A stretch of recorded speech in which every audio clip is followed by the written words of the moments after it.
Welcome back to the second part of the lecture. We're going to talk about the geometry and why did I choose this type of geometry, meaning fractals and Platonic solids for my design. Without further ado, let's get right into it. So first of all, let's explain what is a fractal. So a fractal is a shape that exhibits the same pattern on multiple scales and with geometric dimensions that are non-integer values as fractals. Okay, in other words, fractals are so similar. The shape contains a self-repeated pattern where no matter how much one zooms into the shape, its original shape can be seen on a smaller scale.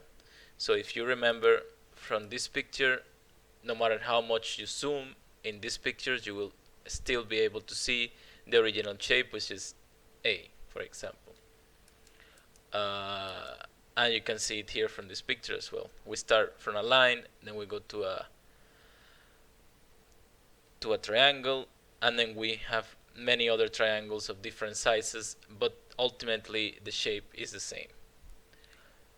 Okay, as you can be see, let's explain again. In this figure, you can see that at n equals to 1, you have a line, or this is what is called a generator.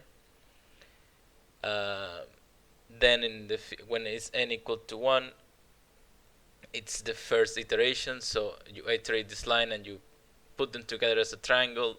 N equal 2, you do this process over and over again, infinite many times, and that's how you generate a fractal. And this can be explained by this equation here, which is ln 4 over 3 to the power of n L0, where L0 is the original line and is a generator right here. Is the length of this generator, and n is the amount of iterations you want. You can also calculate the dimensions of a fractal because by this formula, which is the logarithm of n over the logarithm of r, where n is the number of line segments, how many line segments are in the geometry, and r is the length of each segment. So let's say the length of this is 1, and you can calculate this by your own. Now, Platonic solids.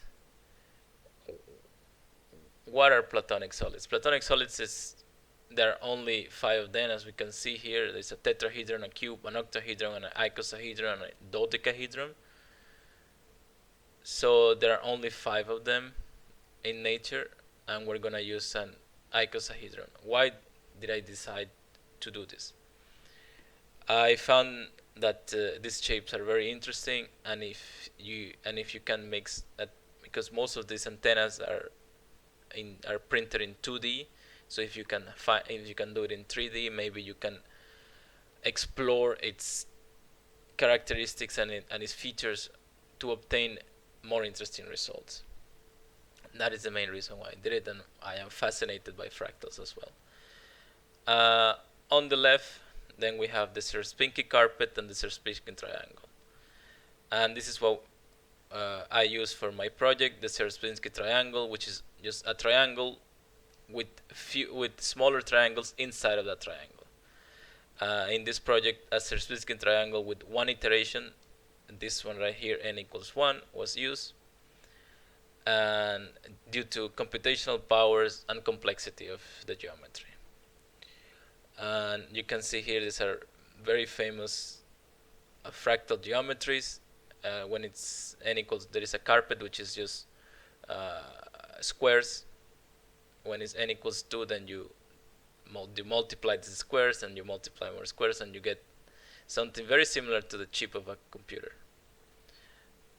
Okay, so I hope this was clear. Let's go to the other lecture.